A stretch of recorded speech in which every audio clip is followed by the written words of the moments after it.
Effective immediately. HR is downstairs. 5 words. That is all Victoria Hayes said before she dropped the termination. Notice on my desk and walked out, no handshake, no explanation. Just a single piece of paper that would detonate a $285 million merger in exactly 72 hours. I am Travis Coleman.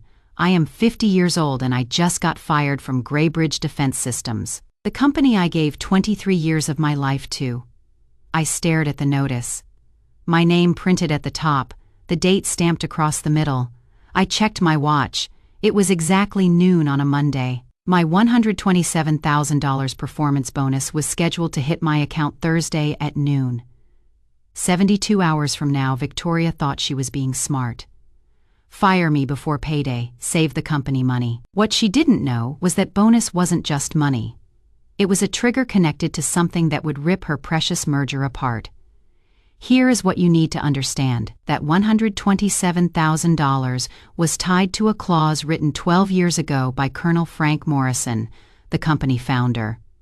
Frank was a retired Marine who believed loyalty went both ways. When he wrote that clause into my contract, he made sure nobody could ever steal what we built together. The clause was simple. Once that bonus paid, full ownership of our core defense protocol, the ironclad system, would automatically transfer to me, legally. And without that system, Graybridge had nothing to offer Sentinel Defense Group. Victoria had just armed a bomb she didn't know existed. I signed the termination notice.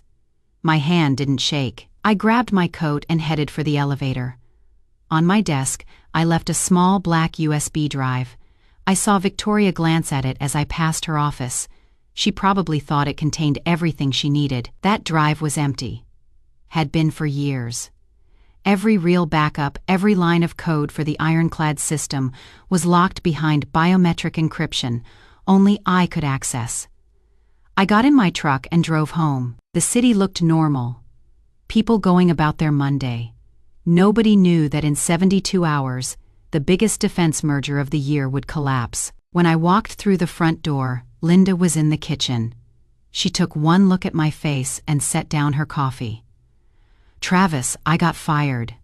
"What happened?" Victoria walked into my office at noon and handed me a termination. Notice effective immediately.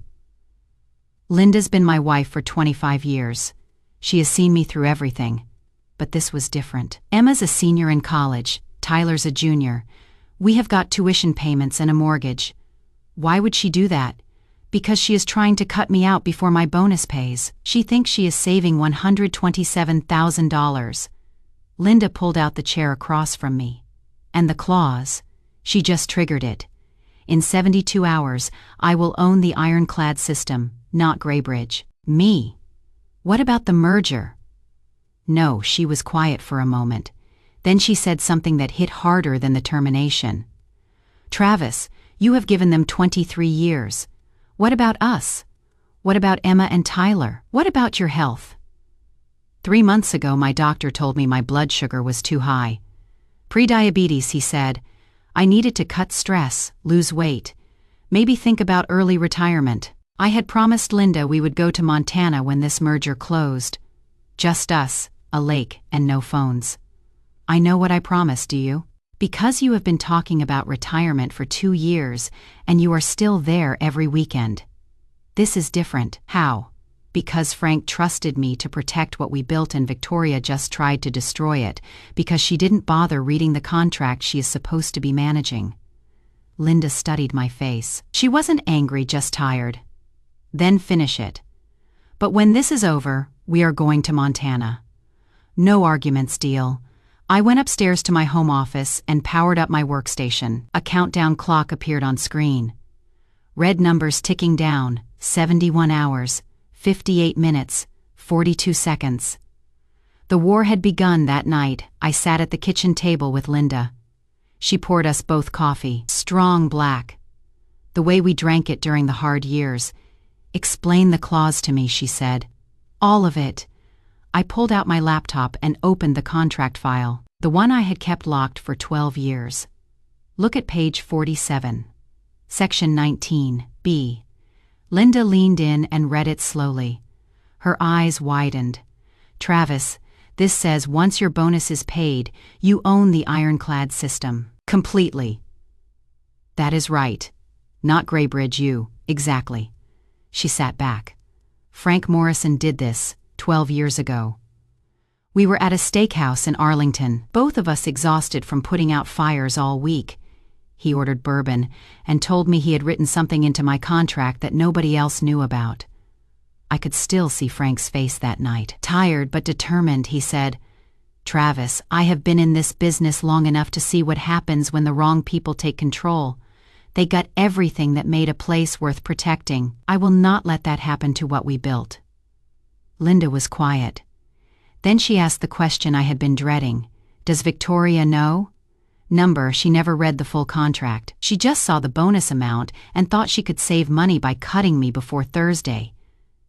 And without the ironclad system, Sentinel walks away. The merger dies. $285 million gone. Linda set down her coffee cup. The sound echoed in the quiet kitchen. She has no idea what she just did. None. Will she figure it out? Eventually, but by then, it will be too late. The bonus processes automatically through payroll. Once it hits my account Thursday at noon, the transfer is irreversible. Linda looked at me for a long moment. I saw something in her eyes I hadn't seen in years. Not anger, not fear. Relief. "You are really leaving, aren't you?" "I don't have a choice now." "You have always had a choice, Travis. You just never took it." That hurt because it was true. How many times had I promised to slow down? To put us first, to take care of my health. "The doctor called again yesterday," Linda said quietly. "While you were at work, he wants to see you next week about your blood sugar levels." My chest tightened.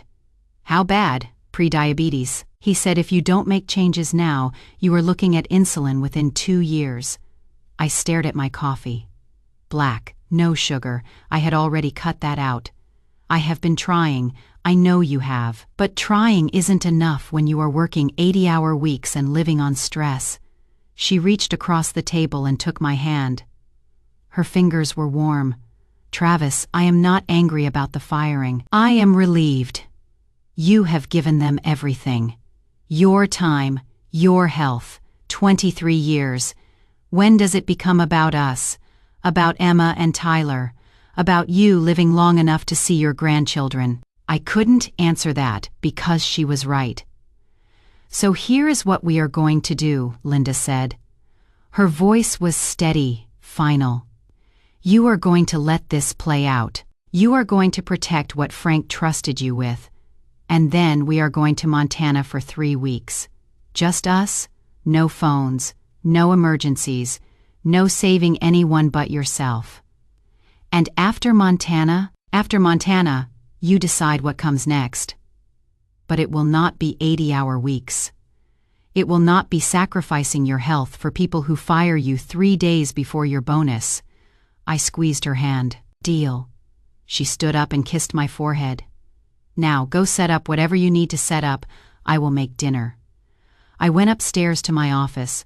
The room was exactly as I had left it that morning. Computer monitors dark, files organized, everything in its place. I powered up the system and opened the countdown program I had written years ago just in case. Frank had always said, "Hope for the best, plan for the worst."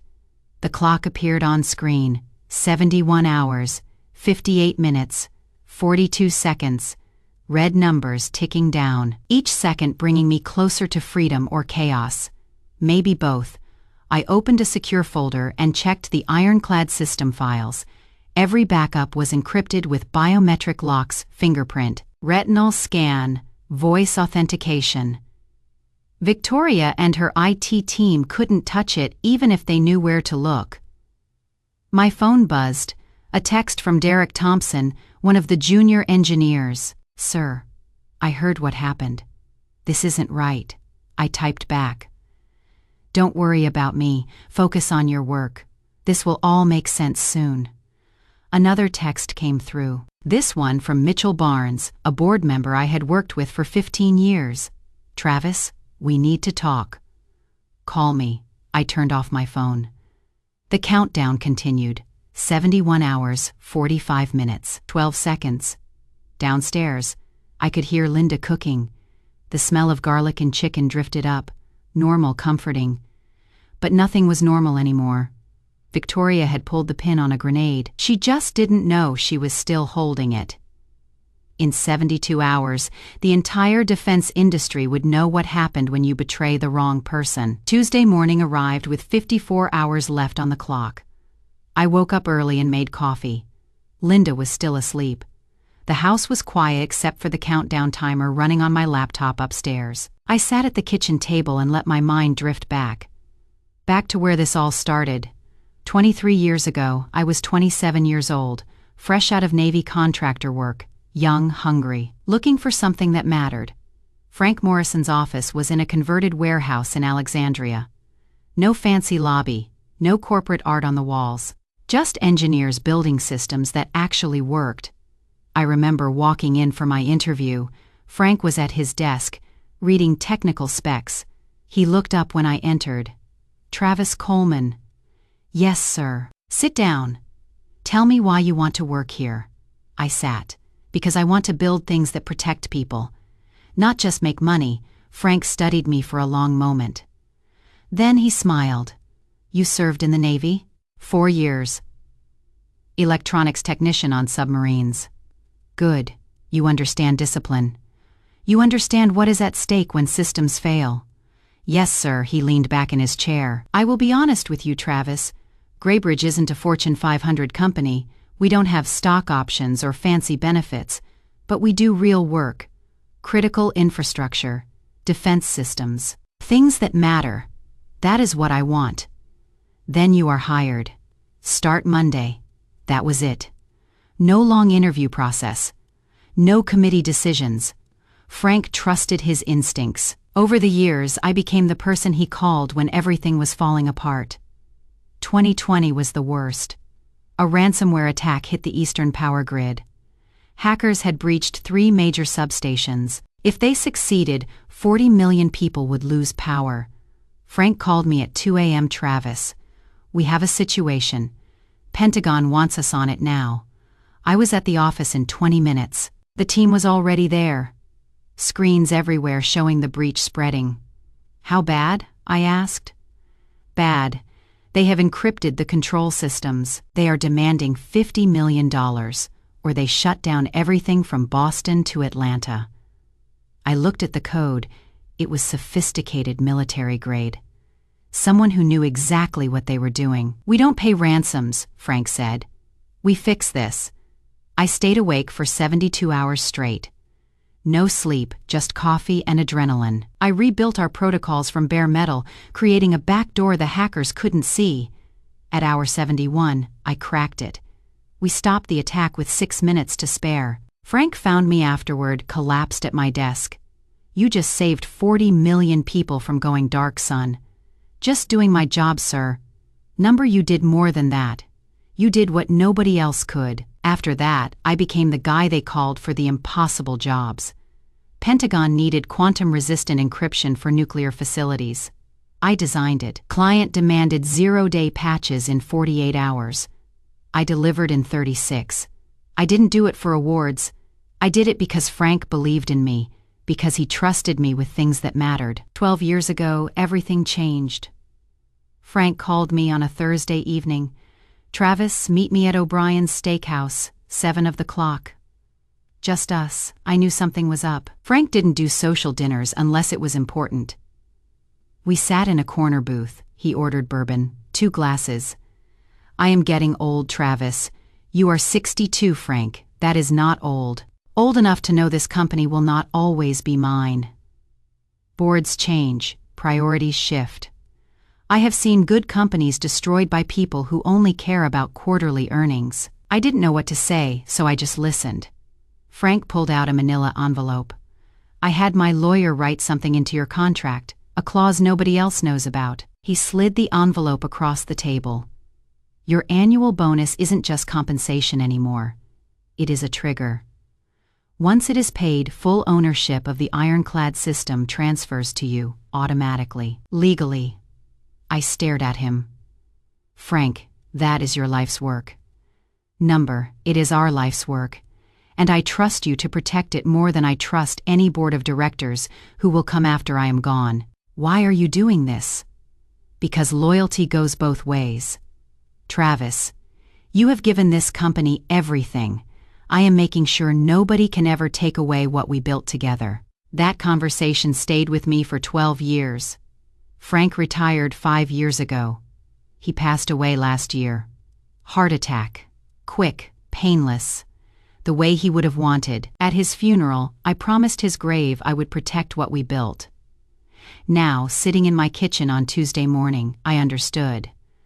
Frank had seen this coming, not Victoria specifically, but someone like her. Someone who would see value only in dollars, not in people. I went upstairs and opened my secure terminal. Time to prepare. First, I checked every security layer on the ironclad system. Biometric encryption, fingerprint, retinal scan, voice authentication. All active, all locked to me. Victoria's IT team had made exactly 0 attempts to access anything. They actually thought that empty USB drive I had left behind was real. Amateurs, next, I drafted an email.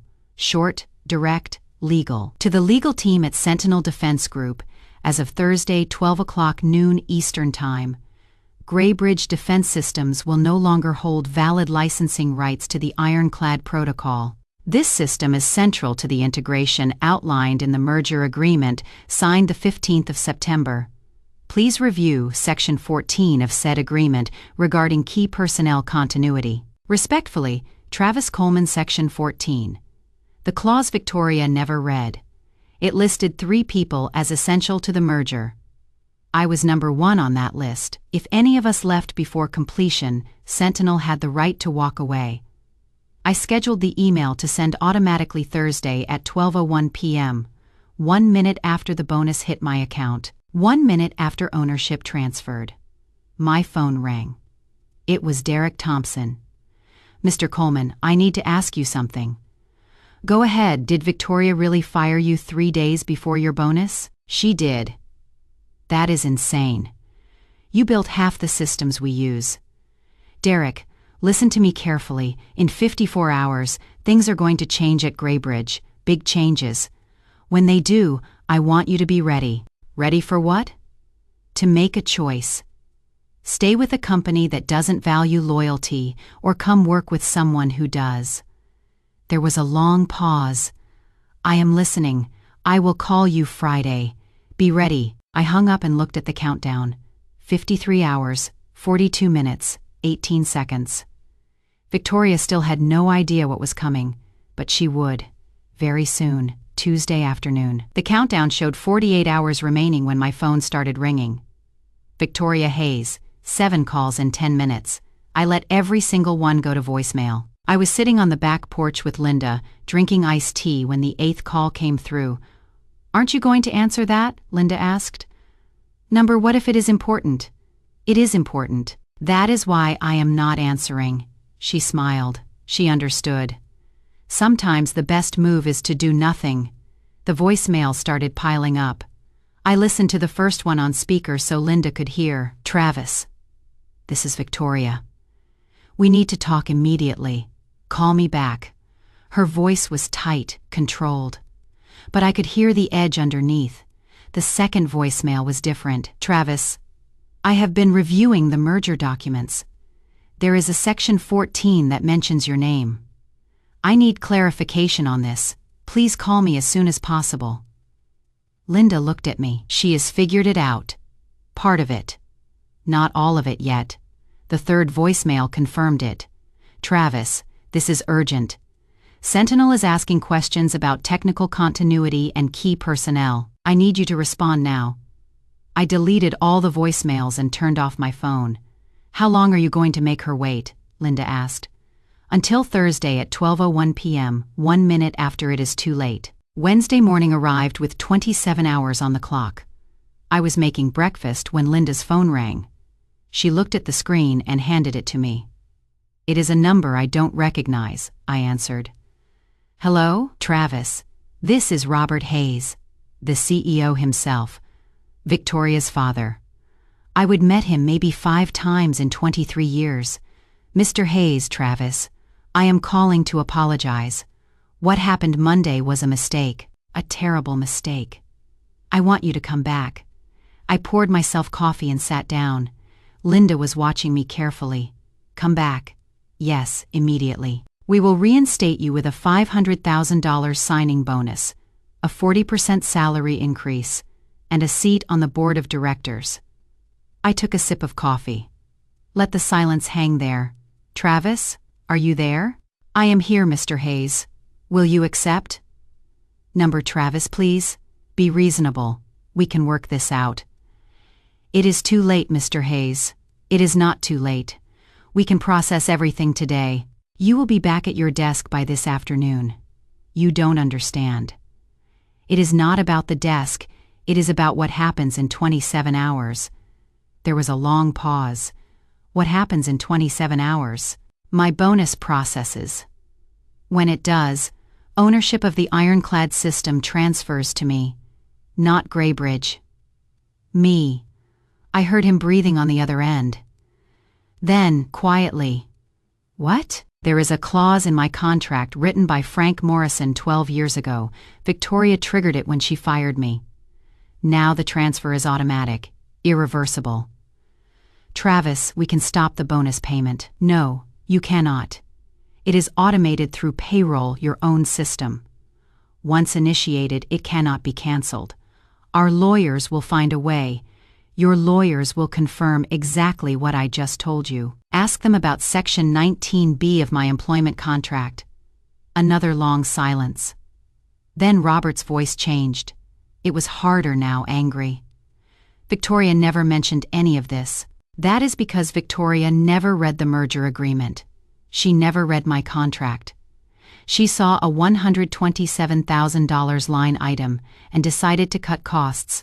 Let me talk to her. I will call you back. Don't bother, Mr. Hayes. There is nothing left to discuss. I hung up. Linda was staring at me. That was cold, that was honest. An hour later, my phone rang again. Same number, I didn't answer. The voicemail was Robert again, but this time he wasn't asking. He was begging. Travis, I have spoken with Victoria. She admits she made a mistake. She never read Section 14. She didn't know about Frank's clause. But surely we can find a solution. Name your price. Anything. I deleted it. At 3 p.m. Wednesday, 21 hours before the deadline, a different number called Mitchell Barnes. Board member, the man who had approved every one of my emergency protocols over the years. I answered this one. Mitchell, Travis, I will not waste your time. Victoria made a catastrophic error. The board knows it. We are prepared to offer you $1 million as a signing bonus, plus stock options that will vest immediately. Mitchell, you are a good man. But the answer is no, Travis, please. Think about what you are doing. 600 people work at Graybridge. If this merger falls apart, half of them lose their jobs. That one stung because he was right. I have thought about them, Mitchell. I have thought about them for 23 years. Every time I worked 80-hour weeks, every time I fixed a crisis nobody else could fix, every time I sacrificed my health and my family, I know you have. Then you should also know that some things cannot be fixed with money. Victoria didn't just fire me. She showed me that loyalty is a one-way street at Graybridge. She showed me that 23 years of dedication means nothing when it is time to cut costs. Mitchell was quiet. Then he said something that surprised me. You are right, and I am sorry we let it get to this point. Frank would be ashamed of us. Yes, he would. What are you going to do after Thursday? I don't know yet. But it will not be with Graybridge. We hung up. I felt tired. Not satisfied. Not vindictive. Just tired. That evening, 18 hours before the deadline, a new number appeared on my phone. Area code 703. Northern Virginia, but not Graybridge. I answered. Travis Coleman. Speaking. This is Jackson Price. I am Executive Vice President at Sentinel Defense Group. Do you have a few minutes? I sat up straight. Sentinel, the company that was supposed to be acquiring Graybridge. I have time. Good. I will be direct. We know what happened. We know Victoria Hayes fired you Monday. We know about the clause in your contract. And we know that in 18 hours you will own the ironclad system. How do you know all that? Someone at Greybridge talked. Doesn't matter who. What matters is this. Sentinel isn't interested in acquiring Greybridge without the ironclad system. But we are very interested in partnering with the man who owns it. I didn't say anything, just listened. Here is what I am proposing, Jackson continued. Forget Greybridge. Work directly with us. 3-year consulting contract, part-time. You maintain complete control over technical decisions. After 3 years, you retire at 53 with full pension benefits. What is the compensation? $800,000 annually, plus equity in Sentinel, plus complete autonomy over how you build your team. I looked at Linda. She was watching me, waiting. I need to think about it, of course. But Travis, understand something. The moment that bonus hits your account tomorrow, Greybridge has nothing to offer us. The merger dies. Their stock collapses. But you and I can still build something worth building. Send me a contract proposal. I will review it tonight. Already on its way to your email. Talk soon, Travis. He hung up. Linda moved closer. What did he say? I told her everything. When I finished, she was smiling. Travis, this is what you have been waiting for. A way out that doesn't destroy everything Frank built. But what about the people at Greybridge? Mitchell was right. They will lose their jobs. That is not your fault. That is Victoria's fault. She pulled the trigger. You are just surviving the blast. My laptop pinged. Email from Jackson Price. I opened it. The contract was clean. Professional. Everything he had promised in writing. I looked at the countdown clock, 17 hours. 32 minutes.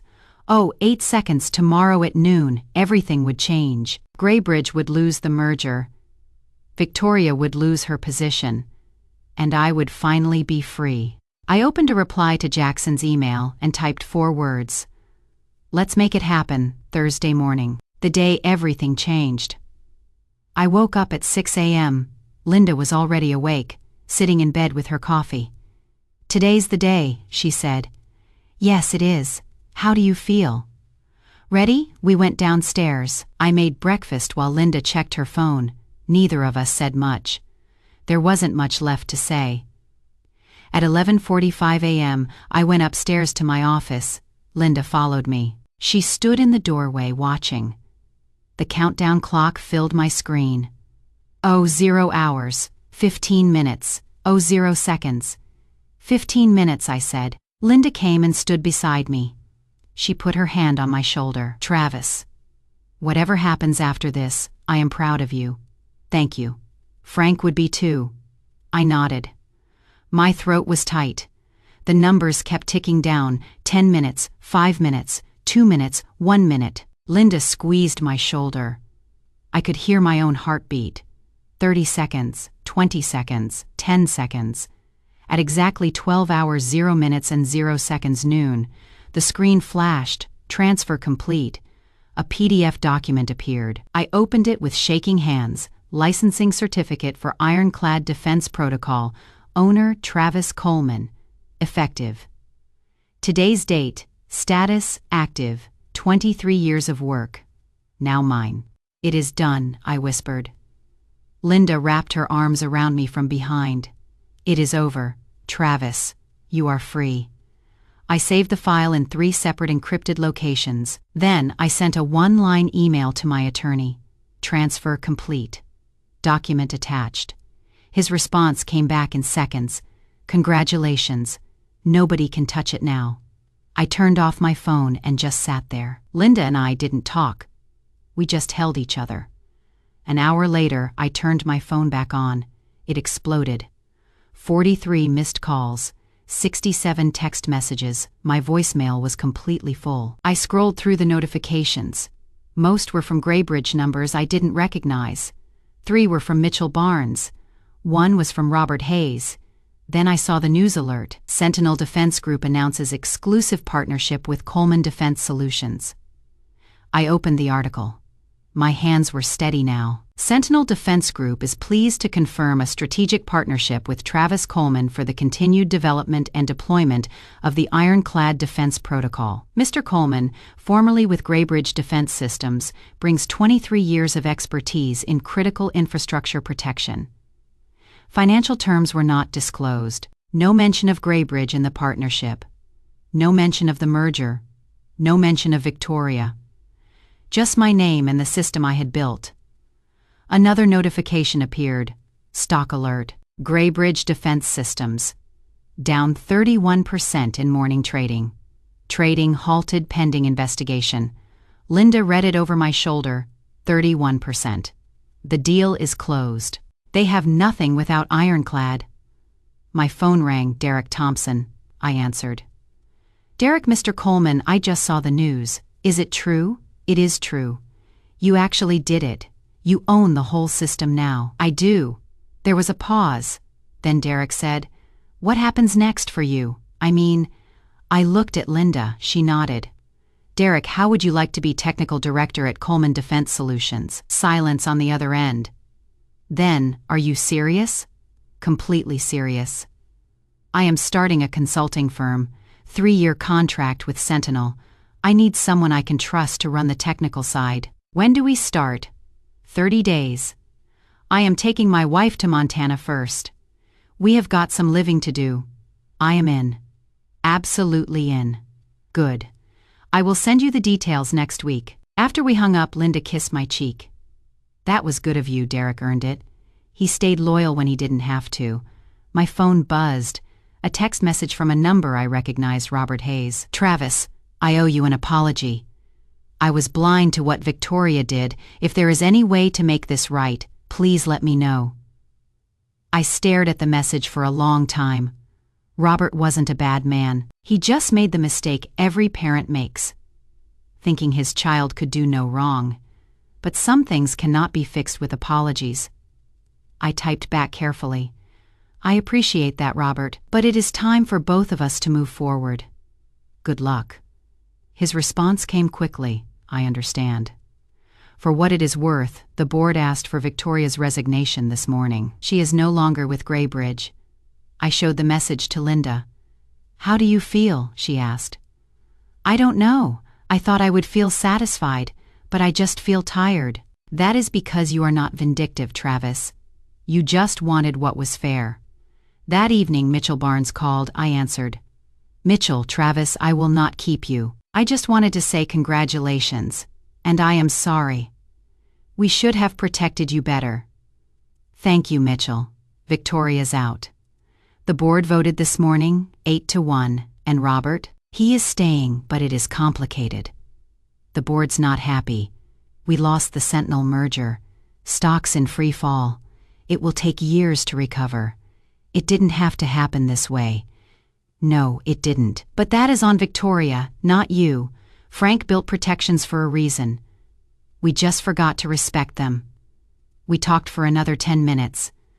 When we hung up, I felt lighter somehow, not happy, not sad, just ready to move on. 3 weeks later, Linda and I were in Montana. We had rented a cabin on a lake 2 hours from the nearest town. No cell service, no internet, just water, trees, and silence. The first week, I did nothing but sleep. My body finally crashed after 23 years of running on adrenaline.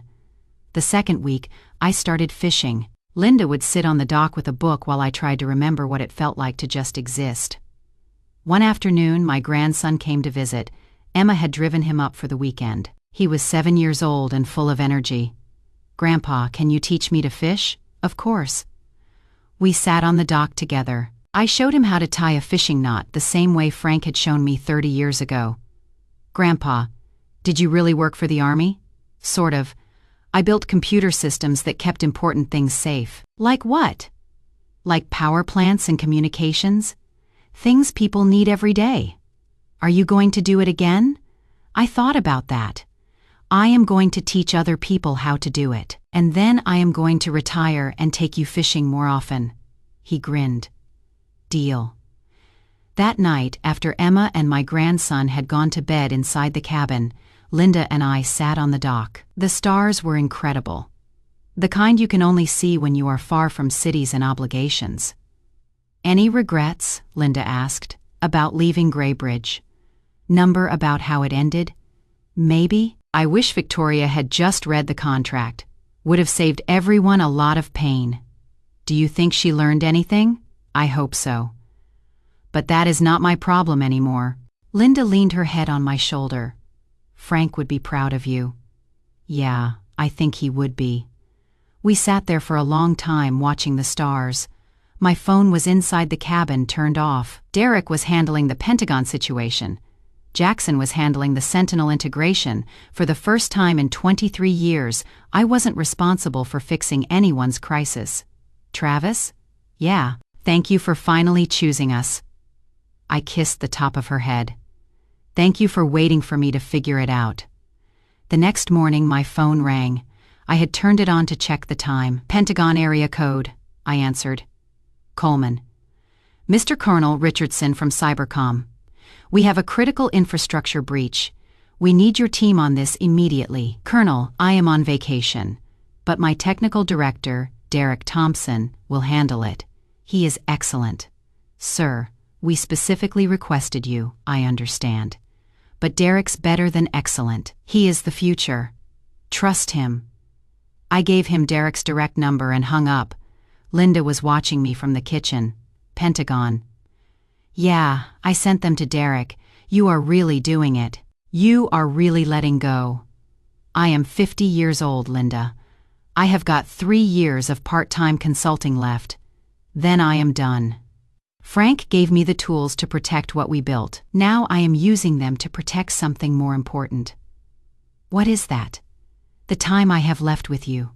She smiled. That smile that reminded me why I had fallen in love with her 25 years ago. That evening, I sat on the porch and thought about the last 72 hours of my life at Graybridge.